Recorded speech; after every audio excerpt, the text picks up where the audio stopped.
Voilà, donc ici je vais expliquer pourquoi on appelle, dit-on, l'or noir. Pourquoi appelle-t-on ça, le pétrole, l'or noir? Bon, il faut se mettre déjà à l'esprit que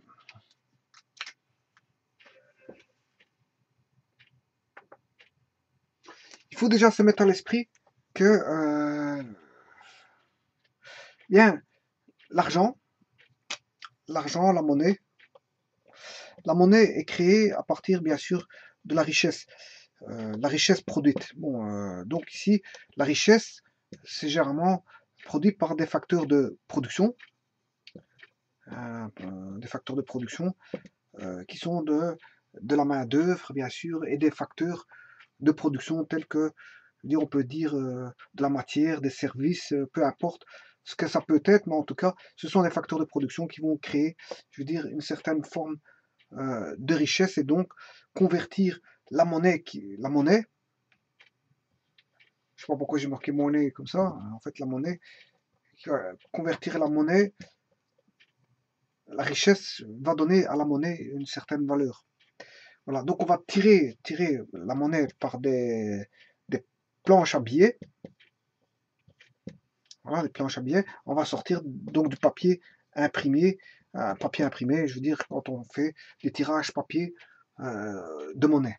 C'est-à-dire, on tire de l'argent via des imprimeries, on met certains types de couleurs, voilà, avec un processus de fabrication bien déterminé, et tout ça sous le contrôle, bien sûr, de personnes qui viennent, voilà, sous le contrôle de personnes euh, pour spécifier, je veux dire, que les billets vont être produits par une institution, je veux dire, agréée. Voilà. Et que les billets peuvent être contrefaits, mais à ce moment, bon, s'il y a une mauvaise fabrication qui est faite, on le verra tout de suite. Et donc, on pourra dire que les billets sont de faux billets. Sachant que le contrefacteur peut être condamné aux travaux forcés, en fait. Voilà. Donc ici, la monnaie, c'est de l'imprimerie, c'est tout simplement des billets imprimés. Et que pour donner une certaine valeur à ces billets imprimés, ben, on va créer, je veux dire, des facteurs de production qui vont permettre une certaine richesse. Et bien sûr, cette richesse va faire jouer, donc, va faire tourner, voilà, cette monnaie. Voilà. Alors, on peut concevoir comme richesse tout type de facteur de production, qu'il soit un travail musculaire, ça peut être un travail musculaire, ça peut être un travail de machine. Bien sûr, vous comprendrez que maintenant, on a beaucoup de machines qui travaillent et c'est pour ça qu'on retrouve beaucoup de personnes qui ont difficile de trouver un emploi parce qu'en fait, tout simplement, le marché de l'offre et de la demande de l'emploi, je veux dire, est en déséquilibre. Fatalement, si on met beaucoup de machines qui prennent la place des êtres humains, fatalement, on risque d'avoir moins d'êtres humains qui vont travailler que si on a moins de machines. Bon, on peut aussi faire travailler non pas que la force musculaire, hein, on peut avoir la force musculaire, on peut avoir le travail machine. Bien sûr, maintenant, il y a des machines spécialisées avec une intelligence artificielle. On fait travailler ce qu'on appelle des robots. Des robots avec un bras mécanisé, je veux dire, voilà, qui peut prendre voilà, dans son bras articulé, je veux dire, des objets et pouvoir les déplacer ou voilà, effectuer des soudures, voilà, toutes sortes d'opérations bon, qui sont assez répétitives et donc c'est le robot qui va s'en charger et bien sûr c'est des robots programmés avec je veux dire différents types d'articulations mobiles. Bien sûr le robot possède des sens puisqu'en fait il possède des capteurs par exemple ne fût-ce qu'un capteur de sécurité qui permet je veux dire au robot de savoir qu'il y a je veux dire dans un parage proche euh, une présence d'un objet ou d'un être humain. Et dans ces cas-là, bon, bien sûr, la programmation va répondre de telle manière à ce que, je veux dire, il faut soit arrêter tout le système, voilà, et mettre en alerte, une mise en alerte avec une sirène et à la rigueur des gyrophares d'une certaine couleur pour permettre de dire, écoutez, de mettre l'avertissement sonore et visuel dans voilà, là où il y a une source de danger. Donc la sécurité va agir. Donc on fait travailler les machines, les robots, et beaucoup maintenant on a l'intelligence artificielle qui travaille. Et bien sûr, il y a les animaux, que ce soit les animaux vivants ou les animaux morts. Par exemple, si je prends les animaux vivants, bon, elles produisent du lait. Et donc, la production, c'est la création de richesse, c'est la richesse du lait des animaux, par exemple des vaches. Des vaches ou du lait de brebis ou du lait de chèvre, du lait de chèvre, je m'excuse, c'est du lait de chèvre. Du lait de différents types d'animaux, on peut concevoir du lait de chameau, du lait de ce qu'on veut, de chamel, du lait de chamel. Voilà. Bon, donc les animaux peuvent intervenir dans la production, tout comme les animaux morts. Les animaux morts, on retrouve tout ce qui est bêta et bêta qui vont à l'abattoir pour pouvoir nourrir, je veux dire, les êtres humains et d'autres animaux, en l'occurrence, voilà, tels que chiens, chats, animaux de zoo, animaux voilà, de différents animaux de compagnie qui sont plausibles dans une habitation, etc. Bon, certains sont carnivores et donc ont besoin de viande pour je veux dire, les nourrir. Et donc, fatalement, les animaux morts participent, je veux dire, si vous voulez, à une certaine économie. Donc, tout ça pour vous dire que tout ça va créer ce qu'on appelle de la richesse. Hein. La richesse proviendra, je veux dire, des machines, des forces musculaires, des robots, de l'intelligence artificielle, des animaux morts, des animaux et beaucoup de choses en fait. Voilà. Bon, le travail peut se concevoir en différentes formes. Hein, je veux dire, de toute façon, de toutes les manières, qu'elle soit un service ou non, hein, eh bien, on a toujours affaire à ce qu'on appelle une richesse. Dès le moment où il y a un travail euh, voilà, dès le moment où il y a un travail, on pourra dire qu'il y a une certaine richesse qui va s'en sortir, et donc fatalement une richesse où la monnaie va intervenir en tant que facteur économique pour pouvoir faire de l'échange. Et donc, quelqu'un qui possède de la monnaie peut fatalement échanger contre des biens et des services, et donc acquérir un service ou un bien bien précis. Voilà, voilà. Donc, la monnaie qui est tout simplement du papier, hein, monnaie papier, bien peut intervenir pour voilà, acheter des biens et des services. Bon, généralement, les comptes maintenant, on a affaire à des banques, et les banques, c'est pas forcément que des chiffres papier, mais ça peut être aussi des chiffres, voilà, sous forme de, voilà, des chiffres informatisés qui représentent une certaine masse de monnaie. Voilà. Voilà. Donc c'est pas forcément que le papier qui dénote une certaine, je veux dire, force monnayable, mais on peut avoir une force monnayable au travers voilà, de l'inscription, au travers de chiffres informatiques dans des ordinateurs qui spécifient qu'il y a un montant d'argent. Voilà, donc la richesse peut être transformée en monnaie. Bon. Ceci dit, une des richesses les plus connues, bon, les richesses peuvent venir de différents domaines, ça vous l'aurez compris. On retrouve les richesses dans l'agriculture, dans la chimie, voilà, dans les actions boursières. Voilà, la richesse peut provenir de plusieurs, je veux dire, ça peut être une richesse financière, une richesse productive, hein, provenant d'un milieu de production, hein, des richesses de thésaurisation, hein, de stockage de monnaie, etc. Des richesses, la richesse a de multiples formes. Bon. Alors maintenant, je vais vous parler d'une richesse un peu spécifique qui provient, je veux dire, du sous-sol. Hein, du sous-sol. Et en l'occurrence, ici, je vais vous parler de l'or noir, qui est, en fait, pourquoi dit-on l'or noir, qui est le pétrole. Sachez que le pétrole, bon, c'est une matière de la chimie organique. Hein, on retrouve sur l'écorce terrestre, bon, différents types de minéraux, des minéraux hein, qui sont utilisés pour différentes utilités. Hein, on retrouve de l'or, du diamant, du manganèse, du fer, voilà, qui sont utilisés à des fins multiples. Voilà, et qui constituent, tous ces minéraux constituent bien sûr une richesse ce sont des richesses minérales qui peuvent être bien sûr travailler dans des industries pour purifier ces métaux en fonction de leur utilité et donc pouvoir monnayer cette richesse produite, la vendre et donc en récupérer, je veux dire, bien sûr, de la monnaie, de l'argent en fait. Et donc rentrer dans un cycle économique de production et donc production et donc fatalement on ne fait pas de la production pour le plaisir, on fait de la production pour justement dans un système capitaliste de manière à attirer, je veux dire, attirer, je veux dire, certains flux monétaires par la production. Plus on essaie de produire à bon escient à ce que le produit, bien sûr, rencontre beaucoup des besoins des clientèles, donc au travers d'un marché, d'une étude de marché et d'un marché présent, eh bien, on peut, je veux dire, au travers de la production, attirer, je veux dire, voilà, des flux monétaires, au travers, bien sûr, à ce que des clients achètent. Voilà. Tout ça pour vous dire que bon, il y a différents types de minéraux qui peuvent servir de richesse minérale.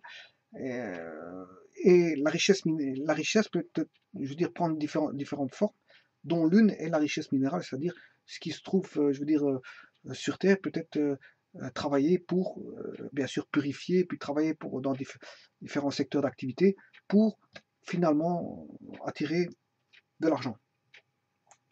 Voilà, et ça c'est dans la chimie minérale, mais il faut savoir qu'il existe aussi la chimie organique et qu'on retrouve, bon, dans le sous-sol, voilà, on retrouve bien sûr du pétrole qui sont des résidus d'hydrocarbures.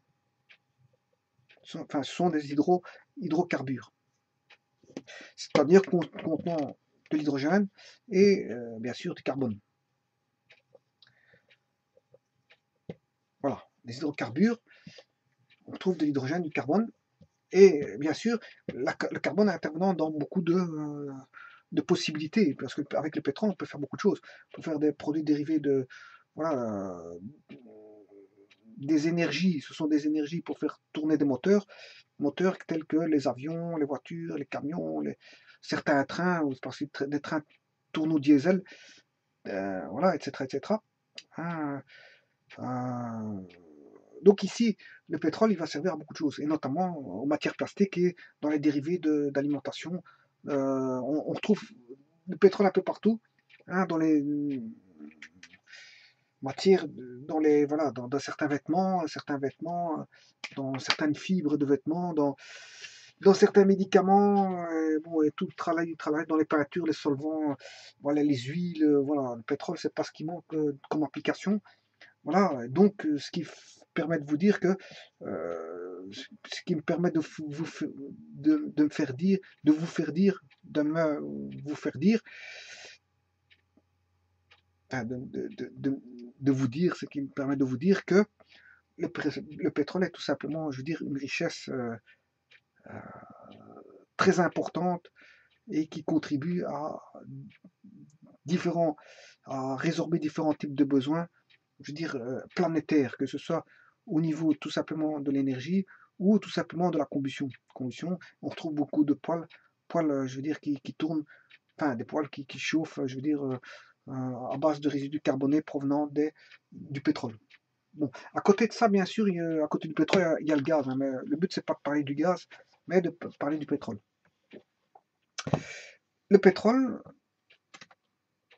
le problème, c'est que le problème du pétrole, c'est une richesse. Alors, je verrai que c'est une richesse, mais que cette richesse va générer donc voilà, du CO2 et donc va déséquilibrer le système du cycle du carbone pour introduire plus de carbone voilà, voilà, dans l'atmosphère et déréguler le système carbone. Voilà, et donc il va créer voilà, des problèmes relatifs au dérèglement climatique. Alors, ce pétrole, regardez bien ce que je vais faire juste un calcul et vous montrer bien pourquoi appelle-t-on le pétrole l'or noir.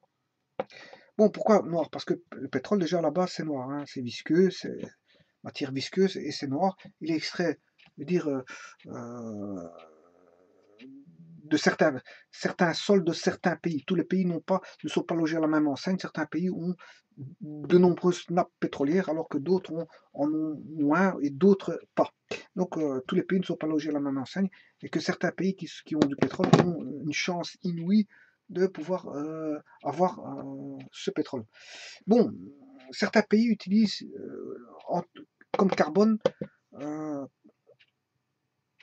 le charbon. C'est le cas de l'Allemagne. Beaucoup de pays utilisent le charbon. Hein.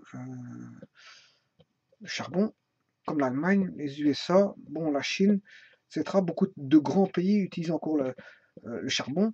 Hein, vous voyez que ce sont des pays technologiquement très avancés, en avance, on va dire dans le temps, parce que bon, certains pays se disent en 2018, mais les USA sont peut-être en l'an 3000, hein, pour toutes les avancées technologiques, ils sont peut-être en l'an 3000, ils n'ont pas les mêmes évolutions. L'Allemagne, c'est pareil, ils sont peut-être en l'an 2070, alors que bon, certains, je dirais qu'ils sont encore en 1900. Bon, hein, pour certaines avancées technologiques, ils n'ont pas les capacités de ces pays très avancés. Donc, ils ne sont pas situés à la même époque, si vous voulez. Certains pays civilisés sont déjà très peu éloignés au niveau, on va dire, temporel. Hein. Ils n'ont pas forcément les mêmes origines de temps. Voilà, d'existence, déjà de 1, et de 2, de technicité, de technologie qui leur rend, voilà, de la maîtrise de la technologie. Voilà, ceci dit, c'est pour vous dire que certains pays, les USA réutilisent le charbon, la Chine possède beaucoup de charbon, les Allemands possèdent du charbon, je veux dire, qui est plus pur que que d'autres charbons. Sachez qu'il existe différents types de charbon, hein. On retrouve les tourbes, voilà, par exemple l'anthracite, etc. Bon, il y a différents types de charbon.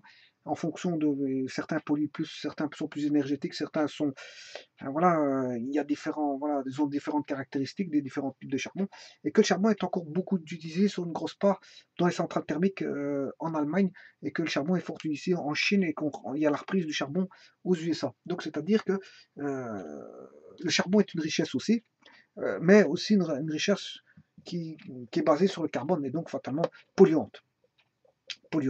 Donc aussi bien le pétrole que le charbon sont polluants. Alors, sachez que par exemple, si je prends le diamant qui est aussi du carbone, diamant, bon, pourquoi est-il cher? Pourquoi est-il cher? Hein, parce que je parlais de l'or noir. Hein, pourquoi dit-on l'or noir? Pourquoi le diamant et l'or sont chers? Parce qu'en fait, ce sont des matières minérales qu'on trouve dans le sol, bien sûr, et que, je veux dire, ces matières minérales, bon, ça c'est rarissime à trouver, ils ne sont pas facilement aussi exploitables que l'or noir. Bon, sachez que l'or noir n'est pas partout exploitable correctement. Il faut faire des études avant de voir si la nappe qu'on a trouvée de pétrole va être, je veux dire, possédera je veux dire, comment est-ce qu'on appelle ça? Si le charbon, enfin, si l'or noir va être rentable, voilà, rentable. Il faut une certaine rentabilité, parce que si ça coûte plus cher de sortir du pétrole du sous-sol que ce qu'on va vendre, bon, fatalement, là, ça ne sert à rien, on va produire à perte, et donc, économiquement parlant, vous comprendrez que ça n'a aucun sens d'aller chercher du pétrole qui coûterait trop cher. Et je parle par exemple de certains types de pétrole qui se trouvent dans les niveaux des mers, parce que sachez que la plupart des matières se trouvent, je veux dire, la plupart des matières que l'on a minérales et aussi de pétrole se trouvent sous les nappes, enfin sous les mers, et qui ne sont pas accessibles assez facilement, et donc fatalement on a des grosses nappes, mais bon, de tout ce que vous voulez, hein, des nappes de pétrole, mais aussi beaucoup de matières minérales sous la mer, et que c'est difficilement accessible, et que la rentabilité fera en sorte que, bon, est-ce que déjà la possibilité, il faudrait faire des études voilà, des études fossiles et voir s'il y a possibilité d'exploiter, je veux dire, ces matières minérales et cet or noir sous les mers. Mais bon, c'est pas toujours le cas. Ça coûterait peut-être très très cher, mais voilà, on n'y est pas court. Mais quand c'est accessible en dessous des mers, c'est possible, mais quand c'est pas accessible, ben, on laisse ça pour dans des générations futures, où peut-être que si on utilise encore le charbon, ben on pourra le pétrole et des matières minérales, ben on pourra les exploiter en ce temps-là. Bon, pourquoi l'or c'est cher? C'est parce qu'en fait c'est rare, le diamant c'est rare. Sachez qu'il existe voilà, dans l'univers des astres qui sont tout faits de diamants, et donc et des astres qui comportent beaucoup d'or. Donc sachez que c'est pas aussi, on va dire que c'est rare sur Terre, mais c'est pas aussi rare que ça dans l'univers. Voilà. Donc, mais le problème c'est qu'aller chercher ça dans l'univers, c'est trop éloigné et qu'on n'a pas les capacités d'aller chercher ça pour les ramener sur Terre. Donc fatalement, voilà, on n'est pas à un stade où on est capable d'aller à des distances trop éloignées pour pouvoir aller chercher ce qu'il nous faut pour subvenir à certains besoins, parce qu'en fait, l'or, on ne le mange pas, donc c'est certains besoins de, voilà, dans l'électronique ou je sais pas moi, dans les parures en diamant pour certaines personnes qui sont aisées. Voilà, donc pourquoi dit-on l'or noir? L'or noir. Donc j'ai dit noir parce qu'en fait c'est la couleur du pétrole, et l'or, alors que c'est pas de l'or, hein, voilà. C'est parce qu'en fait l'or noir procure une certaine richesse que je vais calculer maintenant, et cette richesse monnayable euh, euh, dans des grosses proportions. Vous allez voir ce que rapporte, je veux dire, le marché du pétrole, je veux dire, sur base journalière et puis sur base annuelle. Bon, supposons que la production mondiale est de 30 millions de barils jour. 30 millions de barils jour. Bon, je vais mettre ça sous forme d'exposants. 30 millions de barils par jour. Ce qui fait 30 fois 10 exposants 6. Là, on a bien 30 millions de barils de jour. Produites par différents pays, dont certains pays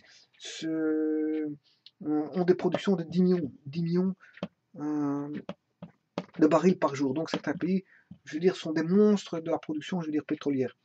Sachez que la production pétrolière, qu'est-ce qu'il faut? Il faut tout d'abord investiguer, je veux dire, des zones géographiques, hein, parfois difficilement d'accès, parfois faciles d'accès, ça dépend, hein, d'un cas à l'autre dans les différents pays, hein, parce qu'il y a les montagnes, il y a les régions boisées, il y a toutes sortes qui font que, bon, il faut faire une recherche parfois, je veux dire, assez difficile, assez lourde de conséquences, et après, bon, après avoir fait une étude, je veux dire, des sols et de tout ce qui s'ensuit, eh bien, après, on peut lancer, je veux dire,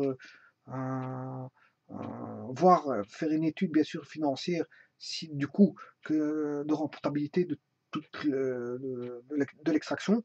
Et après avoir fait toutes ces études-là, ben, à ce moment, on peut se dire, bon, on peut lancer, je veux dire, une production pétrolière. Et puis, après avoir lancé la production, et puis il faut des réseaux de distribution qui va d'un point A à un point B, sachant qu'on peut passer par des voies terrestres, des voies maritimes, pour écheminer, je veux dire, le pétrole euh, qui est en fait tout compte fait liquide vers, vers des raffineries pour passer, voilà, raffiner le pétrole. Pour raffiner le pétrole, on va passer par des raffineries de pétrole, et donc passer d'un lieu d'extraction à un lieu de raffinage. Donc il faut fatalement, on va dire, faire passer le pétrole d'un point A à un point B. Et donc, la distribution, le transport du pétrole, c'est un coût, hein. L'extraction, c'est un coût. Voilà, il faut payer, je veux dire, le matériel, voilà, tout ce qui est facteur économique qui va intervenir dans l'extraction, tout ce qui est facteur économique qui va tourner pour la distribution. Et tous ces coûts-là engendrent, je veux dire, des frais. Et bon, ces frais-là, bon, ce sont des investissements colossaux, je veux dire, voilà. Il faut déjà voir si on a une rentabilité à tout ça. Et puis après, on peut lancer voilà, la production pétrolière au travers, bien sûr, des vannes. Bon, maintenant, ouvrir les vannes, ça veut dire produire des barils. Barils, quand toute l'installation est mise en place, bon, on fait tourner les vannes et ce n'est qu'un écoulement de fluide, bien sûr, avec sous surveillance de personnes bien précises qui surveillent les installations pétrolifères. Et ce sont des vannes. Bon, maintenant, imaginez-vous que vous aviez une vanne et que ça rapporte de la monnaie à tout va. Eh bien, ce serait magnifique, hein. Je veux dire, après avoir mis toutes les installations en présence, voilà que tourner une simple vanne permet de vous rapporter des richesses colossales. Tant mieux. Je veux dire maintenant, si j'avais un robinet comme ça chez moi, ce serait terrible. J'ouvre la vanne, bon, les richesses qui arrivent chez moi, ce serait magnifique tout ça. Bon, c'est pas le cas. Bon, maintenant, sachez que quand je dis 10 millions de barils de jour, certains voilà, se distinguent par des montants de production très importants, donc ils sont des mastodontes au niveau de la production pétrolière connue depuis des années au niveau l'exploitation, la production et distribution de pétrole. Voilà, ils sont connus. Voilà, certains pays sont hors jeu par des embargos, hein, mais ça fait partie du jeu de l'offre à la demande. Voilà. Quand je dis 30 millions de barils jour, ça fait partie de l'offre à la demande. Hein, ouais, parce que bon,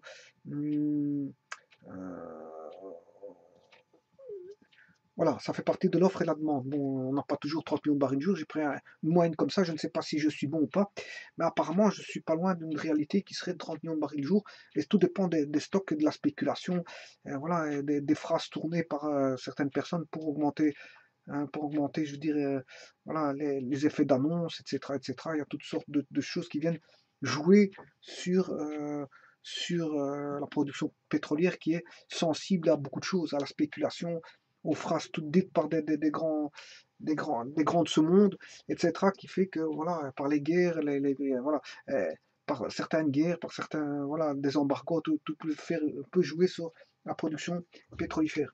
Maintenant, 30 millions de barils jour, voilà, c'est produit en majorité un tiers par des mastodontes. Voilà. Sachez que maintenant les Américains, bon, produisent ce qu'on appelle le fameux pétrole de schiste. Pétrole de schiste, donc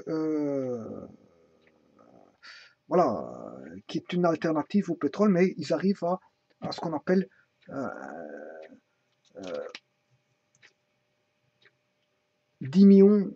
Bon, ils arrivent proche des 10 millions de barils jour. Hein. Proche des 10 millions de barils jour. Donc, ce qui veut dire par là que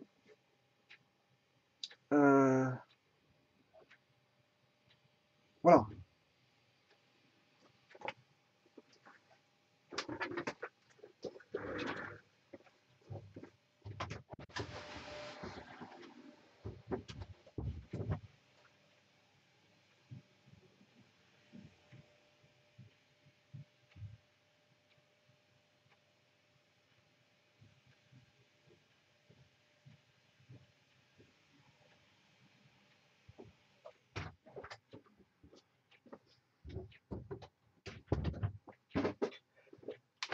Je m'excuse. Donc ici, on arrive forcément à deux pays qui arrivent à, je dirais, à certains quotas. On n'est pas loin déjà des 30 millions de barils jour, parce que s'il y a deux pays qui produisent presque 10 millions, ça fait 20 millions.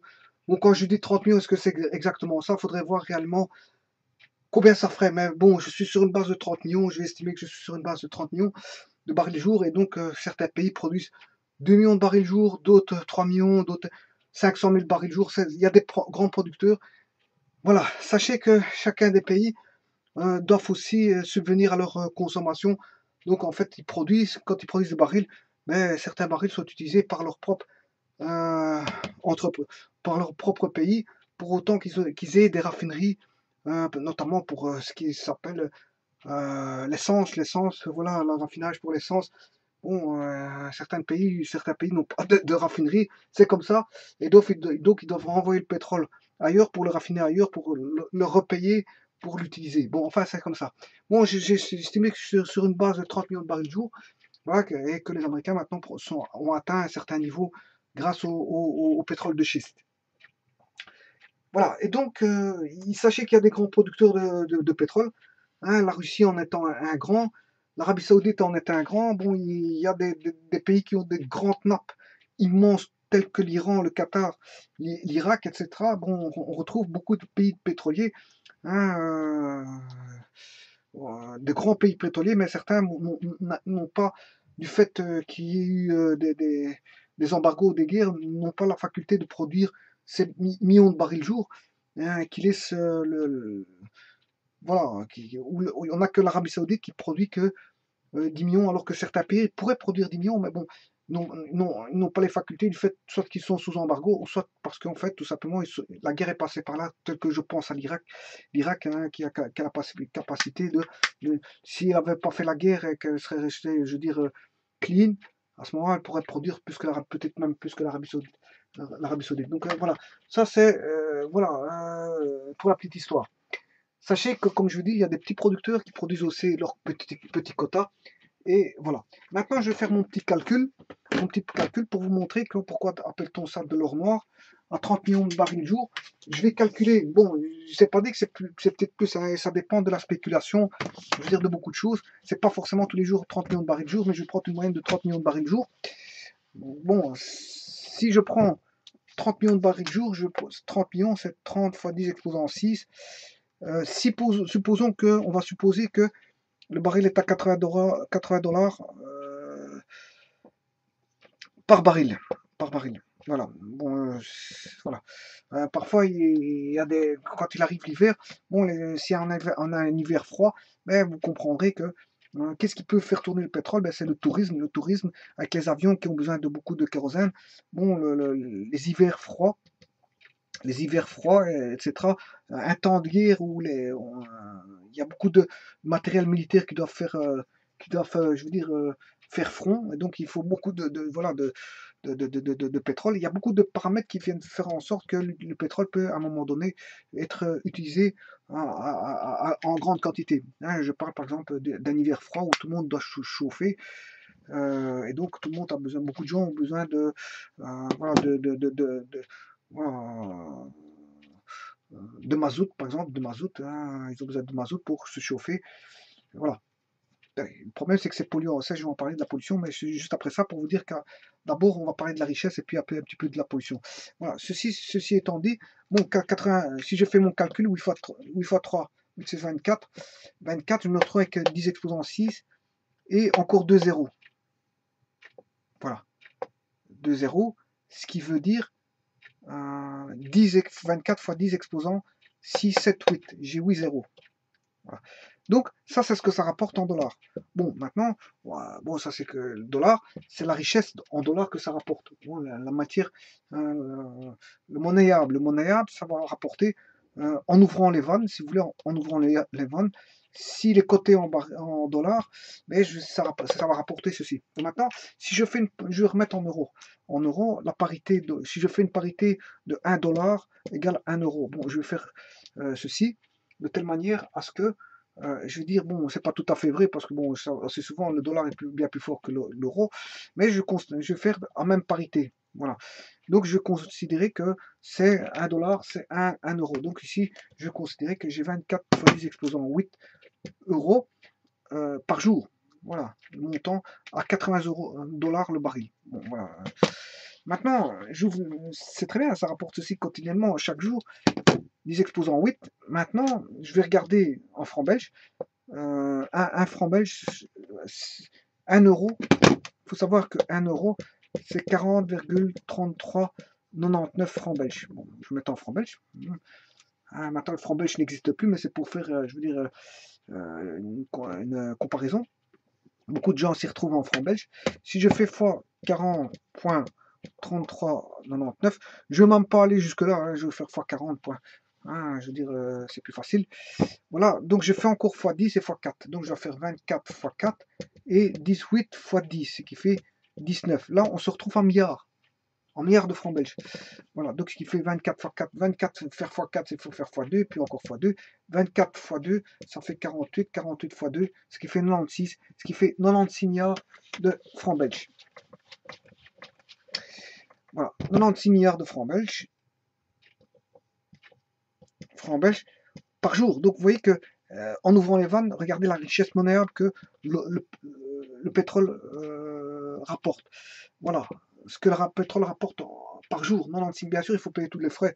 Il y a qu'induisent la production, la distribution, et je veux dire, voilà, du charbon, du pétrole, voilà, je m'excuse, du pétrole. Et voilà pourquoi dit-on que c'est de l'or noir. Et je dirais même plus, je vais regarder sur une année ce que ça rapporte. Donc sur une année, je considérais une année de 365 jours. Voilà, 365, parce qu'il y a des années de 366 et parfois 365 aux années bissextiles. Donc on va regarder après ça. 96 fois 365, 96 fois 365, ça fait 3504. 3504 fois 10 exposants 9, voilà, francs belges. Voilà, et si je considère que on va laisser tomber le 0 ici, le 4, et je vais mettre voilà, pour faciliter mes calculs, je enlève le 4 ici, hein, 3504, je mets 3500. Eh bien, j'ai 10 expos. Ici, je vais mettre 3000. Encore, voilà. Je vais encore retirer 500. Ça fait beaucoup ce que je vais enlever, mais c'est pas grave. Ici, je fais 3 fois 10 exposants 12. Voilà. Je suis à 3 milliards de francs belges. Parce qu'on dit millions. Après les millions, c'est les milliards. Après les milliards, c'est les billions. Après les billions, c'est les milliards. Voilà. Et donc ici, je suis bien en billions. Parce qu'après les milliards, hein, ça c'est milliards. Après les milliards, c'est billions. Pas confondre les billions en anglais des billions en français, c'est pas la même chose, c'est pas équivalent. Voilà. C'est pas équivalent. Donc ici, billion, c'est 10 exposants 12 en français. Voilà, donc ce qui veut dire qu'on a 12.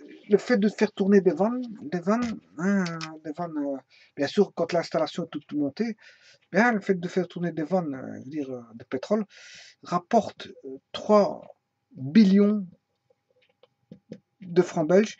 Autant dire que c'est cette production pétrolière rapporte en monnayable 3 billions de francs belges par an. C'est autant dire que c'est une quantité colossale d'argent qui rentre par, je veux dire, le pétrole. Voilà. C'est pour ça qu'on dit or noir, parce que c'est ce que ça va rapporter, je veux dire, à différents États. Et donc, bon, certains pays sont devenus, je veux dire, accros à, je veux dire, à cette denrée qui se trouve dans leur sol.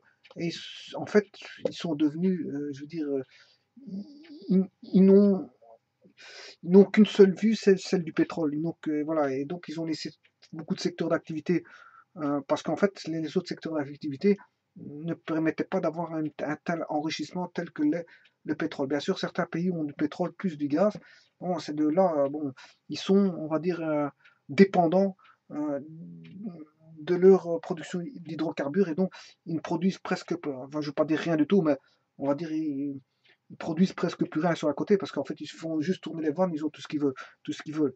Donc vous faites tourner les vannes et vous avez tout ce que vous voulez, il ne reste plus qu'à aller dormir et attendre que la vanne circule. Mais le jour, c'est vrai que il y aura plus les vannes, il n'y aura plus de pétrole qui circulera. Là, il faudra changer, je veux dire, les mentalités. Ça ne se fait pas du jour au lendemain, parce qu'en fait, quand on est trop dépendant de quelque chose, si on ne change pas ses mentalités, donc son économie, quand je dis mentalité, son économie, bien, je veux dire, ce qui risque de se passer, c'est qu'on risque de tomber de très très haut. C'est-à-dire tomber de très haut, c'est-à-dire faire une très longue chute parce que l'économie va complètement être bouleversée, parce que quand on a été des années à croire à l'or noir, quand il n'y en a plus, ben, bon, je veux dire, faut réfléchir à autre chose, mais si on n'a pas eu le temps de réfléchir pendant quelques années bien auparavant pour développer son économie hors hydrocarbures, on peut, on peut tomber de très bas, c'est-à-dire tomber sur, je veux dire, voilà, des crises économiques aiguës. Quand je dis vraiment aiguës, quand il n'y a plus de pétrole. À la rigueur, quand il y a une crise économique dans un pays dû au baril qui est bas, c'est possible, mais bon, le pays a toujours des hydrocarbures, donc il peut malgré tout avoir des rentrées, même si elles sont faibles. Par contre, quand il n'y a plus d'hydrocarbures, là, il n'y a plus aucune rentrée, là, c'est la mort assurée pour le pays s'il n'est pas préparé, je veux dire, au passage d'une économie, je veux dire, plus planifiée sur d'autres secteurs d'activité. Voilà. Et donc, et ça, il faut en tenir compte. Et ça se fait sur le long terme. Il faut planifier sur le long terme. Il y a une économie qui peut être, je veux dire, indépendante, une économie parallèle, indépendante des hydrocarbures, où le jour où les hydrocarbures, quand je dis le jour où les hydrocarbures vont tomber, c'est-à-dire peut-être dans 20, 30, peut-être 40 ans, hein, parce qu'il y a des pays qui ont jusqu'à 50 ans, il faut voir d'ici 50 ans ce qu'on va utiliser comme type d'énergie, mais je veux dire, dans 30, 40, 50 ans, certains pays n'auront plus de pétrole. Voilà. Donc ils devront faire face s'ils ont été trop dépendants par rapport à leur pétrole, ben, il faudra qu'ils se mettent à une économie, je veux dire, des économies avec des secteurs d'activité qui sont diversifiés pour avoir des richesses produites de différentes activités et que ces différentes richesses procurent, je veux dire, des rendements monnayables très importants. Voilà. Mais pour ça, il faut une force, faudra une force, d'autres forces. Je ne veux pas dire une force humaine, parce que la force humaine se met de moins en moins, perd de plus en plus de place au profit de l'activité, je veux dire, de l'intelligence artificielle, des robots et des machines. Hein. Bon, je veux dire, on trouve, quand vous rentrez dans une grande usine, généralement, hein, on retrouve très peu de personnes. Pourquoi? Parce que ce sont les machines qui travaillent. Bon, maintenant, il y a des personnes, il y a des entreprises qui embauchent du personnel, mais c'est parce que ce personnel ne coûte pas très cher. Et je veux dire, bon, il y a des aides de l'État qui font en sorte qu'on garde un certain nombre de personnes dans une entreprise, alors que ça ne s'avère pas forcément, je veux dire, utile. Hein. Du personnel, vous les enlevez, vous ne voyez pas la différence. Mais pour garder de l'emploi, pour que ces personnes aient une possibilité de vivre avec, je veux dire, des rentrées d'argent, ben, certaines sociétés, je veux dire, prennent malgré tout du personnel, alors qu'ils n'en ont pas forcément besoin, mais comme il y a des aides de l'État, on font en sorte de, euh, voilà, de garantir, je veux dire, à une personne, voilà, d'avoir un emploi stable et je veux dire, des revenus de fin de mois. Voilà. Ceci étant dit, donc, certains pays ne devraient pas être trop dépendants je veux dire, des hydrocarbures, parce que ça peut leur tourner un mauvais tour le jour où, déjà quand le prix du baril descend, fameusement, là, le pays va ressentir une certaine crise s'il est fort dépendant des hydrocarbures, mais c'est surtout que dans 30, 40, 50 ans, il n'y aura plus d'hydrocarbures pour ce pays-là, et donc fatalement, qu'est-ce qui va se passer? Il va se passer que le pays, s'il ne s'est pas préparé sur le long terme, envisager d'autres voies et moyens pour voilà, le secteur énergétique, mais il risque, je veux dire, de perdre des plumes. Voilà, ce que je voulais vous dire ici, c'est que l'or noir, c'est bien. L'or noir, c'est très bien, parce qu'en fait, hein, vous faites tourner des vannes et vous avez un enrichissement quasiment parfait, tant mieux. Hein, vous dormez sur vos lauriers et vous avez des rentrées d'argent. Autant dire que les nappes phréatiques constituent en soi une banque, puisqu'en fait, hein, tout va être ce qui est comme réserve énergétique, réserve de pétrole, va être d'une manière ou d'une autre monnayable. Hein. Monnayable, c'est pas forcément de la monnaie. Bon, ça peut être aussi du pétrole qui va être échangé contre de la nourriture ou autre, de pétrole contre, voilà, c'est peut-être une espèce de troc, un échange. Hein, le pays va vendre du pétrole pour recevoir, je sais pas, voilà, du matériel informatique. Pourquoi pas? Bon, l'échange peut se faire comme ça. Voilà, c'est pas forcément de l'argent qui va circuler. Voilà, c'est pas dit. Alors maintenant, l'or noir c'est bien, puisque en fait vous tournez la vanne et vous avez des rentrées monnayables, mais il y a un gros problème à tout ça, c'est qu'en fait bon, c'est un produit qui est basé sur le carbone, et que donc, comme je vous ai dit au départ, que le carbone, qu'est-ce qu'il fait? Ben, ça risque de déséquilibrer le carbone qu'il y a déjà sur Terre. Et donc, tout comme le charbon, hein, tout ce qui est à base de carbone, et donc fatalement on va induire des réactions de combustion avec on va dire des pollutions, on aura ce qu'on appelle une pollution. Et donc, la pollution, je veux dire, c'est un facteur à tenir en compte, parce que, je veux dire, ça crée ce qu'on appelle un changement climatique, et donc le changement climatique est un effet néfaste pour les populations, beaucoup de populations mondiales, et pour, je veux dire, l'environnement en général et les populations qui vivent au niveau mondial. Et donc le changement climatique va induire, je veux dire, de fortes chaleurs dans certains endroits. Attention que si vous arrivez à 80 degrés, 70-80 degrés sur Terre, à certains endroits de la Terre, c'est fini, c'est plus vivable. Hein. Déjà, quand il fait 35 degrés, les personnes se plaignent, mais si ça monte à 70-80 dans certaines zones terrestres, il faudra construire des zones fraîches. Bon, si c'est possible, c'est les riches qui pourront faire ça. Sinon, il faudra, je veux dire, changer de territoire pour aller vers des territoires où la température est plus basse. Bon, si on arrive à des zones là, bon, autant dire que c'est un petit peu fini pour certaines zones terrestres qui ne seront plus vivables. Hein. Bon, maintenant, le changement climatique induit bien sûr des inondations, avec des éboulements, éboulements de terrain, etc., etc., des inondations, hein, voilà, et tout ce que peut engendrer les dégâts relatifs, je veux dire, aux dégâts des eaux. Hein. Ça prend les voitures, ça détruit tout sur son passage. Et voilà, ça peut prendre des gens et peut avoir, je veux dire, des morts dans certains types d'inondations ou même de remontée des eaux. Voilà, maintenant, ce que je voulais vous dire, c'est que du pétrole, il y en a euh, en dessous de certains océans, ben, on va pas les rechercher parce que c'est très compliqué à les rechercher de par la distance de, du seuil de la mer au niveau de la terre. Voilà. Mais aussi, après, il faut qu'on redescende euh, au plafond, on va dire au sol de la mer, jusque là où il y a du pétrole, dans la zone, on va dire, dans une zone, on va dire, dans un fond marin, voilà, un fond marin terrestre, hein, c'est un fond marin terrestre. Ouais, il faut qu'on redescende et toutes ces distances-là, bon, on fait en sorte que si c'est trop grand comme distance au niveau sous-marine et trop grande distance au niveau sol marin, ben, ces distances ajoutées, ben, pour aller chercher le pétrole, c'est compliqué. Voilà. Et qu'il existe beaucoup de régions où il y a du pétrole, mais qu'on n'a pas encore exploité parce que, comme je vous l'ai dit, le fond des océans regorge de matières minérales et de pétrole en quantité, mais difficilement exploitable parce que justement, ça se trouve dans le fin fond des mers. Voilà. Et que sachez que, par exemple, si je prends l'Alaska possède, je veux dire, beaucoup de pétrole, et que bon, les zones écologiques préservées, telles que le pôle Nord, mais je veux dire, regorge beaucoup de nappes pétrolifères, mais que dès le moment où on va aller extraire le pétrole, c'est un écosystème qui est préservé, qui risque d'être endommagé. D'où un film de Steven Seagal,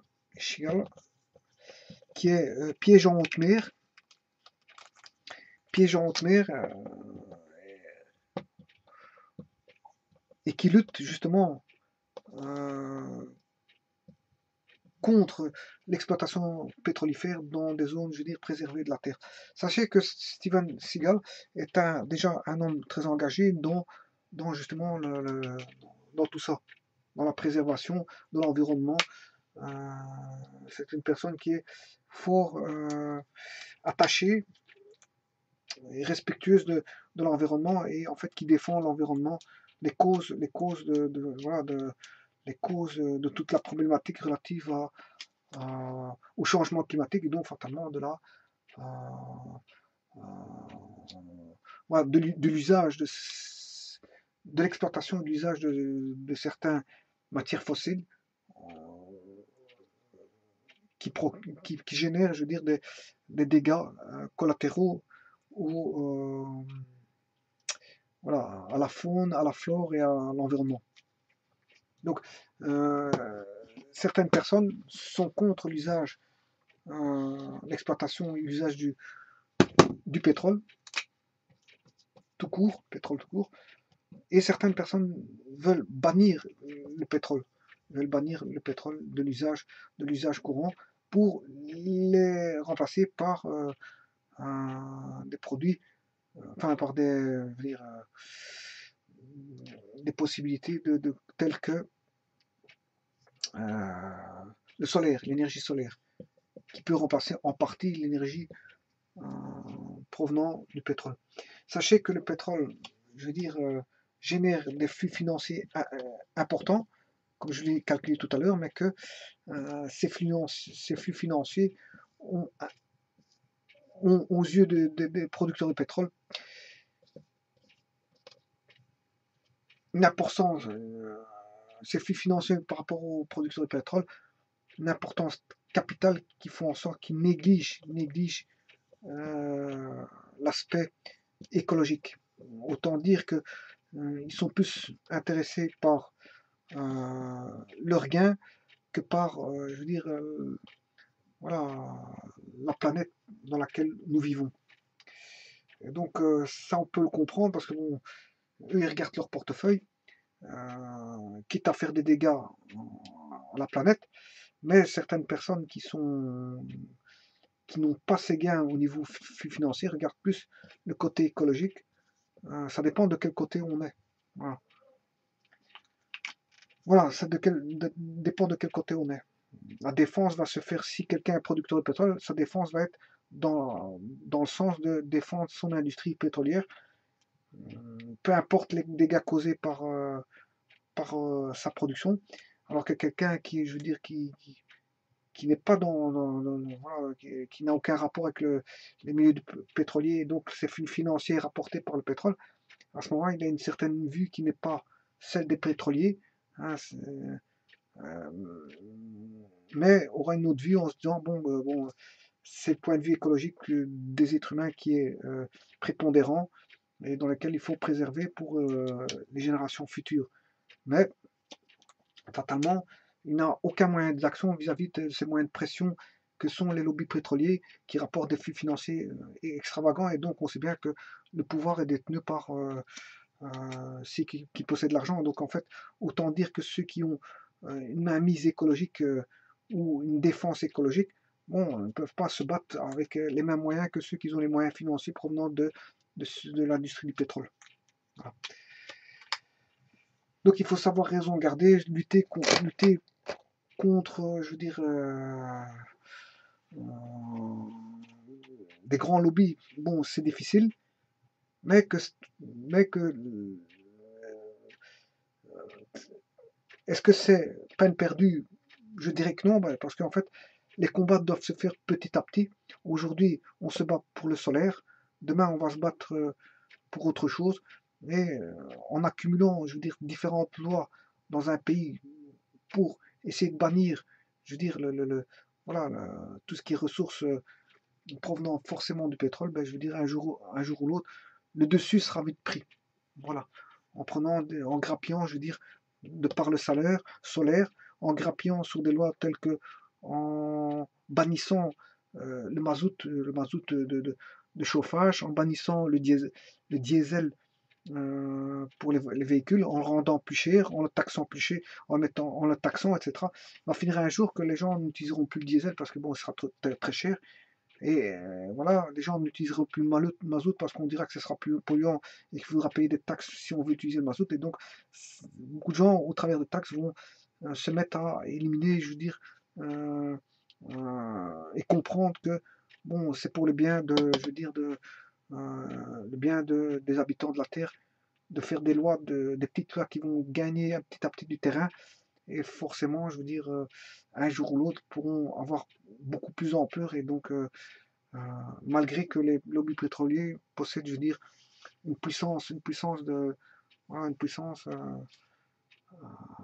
très importante vis-à-vis de ceux qui sont contre voilà, euh, contre le pétrole. Voilà. De toute façon, le monde du pétrole ne va pas changer du jour au lendemain, hein. Si les Américains se sont lancés dans le pétrole de schiste, c'est pas pour dans 5 ans le faire tomber, hein. S'ils savent tirer le maximum de profit, ils le feront. Voilà. Et le marché du pétrole, le pétrole normal, eh bien, ce marché-là sera toujours, je veux dire, tant qu'il y en aura en quantité, ben, va générer toujours ces flux financiers parce que ces flux financiers, on en a besoin. On en a besoin. On a besoin tout d'abord de pétrole. On a besoin de pétrole pour les besoins, on va dire, domestiques, mais aussi on a besoin des flux financiers générés par le pétrole pour faire tourner, dire, voilà, certains capitaux. Voilà. Parce qu'il faut bien se dire qu'on a bien une transformation de richesse en transformation monétaire, et donc cette monnaie va passer au travers, je veux dire, de la finance. Donc c'est un apport financier important pour la finance aussi. Voilà, c'est ça que je veux dire. Voilà, tout ceci étant dit, bon, je voulais juste faire un petit calcul pour vous montrer que ce que le pétrole peut rapporter, je veux dire,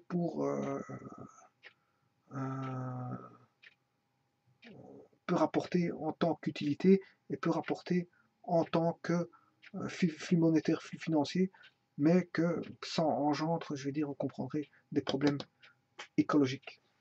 Voilà, je vous remercie beaucoup.